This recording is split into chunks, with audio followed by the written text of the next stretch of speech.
Welcome to my channel, A Story Home। बहुत समय पहले की बात है। एक जंगल में एक चालाक लेकिन अकेली बिल्ली रहती थी। उसका नाम था श्यामा।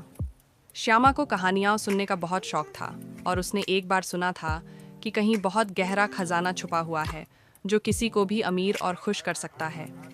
एक दिन श्यामा जंगल में घूमते हुए एक छोटे से चूहे से मिली। चूहा बहुत समझदार था और उसका नाम था मिंटू।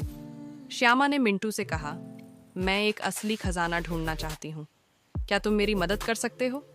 मिंटू मुस्कुराया और बोला, श्यामा, असली खजाना तुम्हारे दिल में है, अगर तुम दूसरों की मदद करना सीखो तो। श्यामा हंस पड़ी।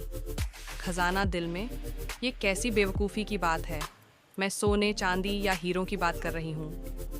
मिंटू बोला, तुम मेरी बात याद रखना, जब तुम किसी की सच्चे दिल से मदद करोगी तब तुम्हें असली खजाने का एहसास होगा। श्यामा मिंटू की बात को हल्के में लेकर आगे बढ़ गई। कुछ ही दूर चलने के बाद उसे एक पेड़ के नीचे एक घायल पंछी दिखाई दिया।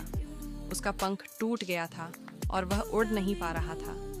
श्यामा ने पहले सोचा कि इसे खाना आसान रहेगा, लेकिन फिर उसे मिंटू की बात याद आई। वह धीरे धीरे पंछी के पास गई, उसे पानी पिलाया और अपने पंजे से पंछी के पंख को सहलाया। उसने पत्तों और घास से एक छोटा सा घोंसला बनाया ताकि पंछी आराम कर सके। कई दिन तक श्यामा उस पंछी की देखभाल करती रही। जब पंछी उड़ने के काबिल हुआ तो उसने श्यामा के चारों तरफ खुशी से चक्कर लगाया और फिर दूर आकाश में उड़ गया।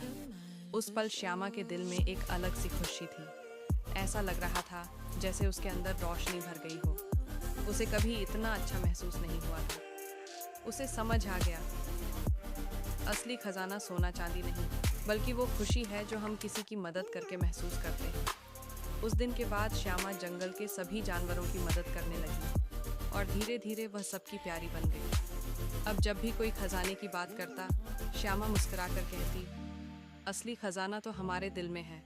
प्यार, दया और मदद करने की भावना ही सबसे कीमती चीजें हैं। Thanks for watching. Subscribe, like and share. A Story Home Entertainment।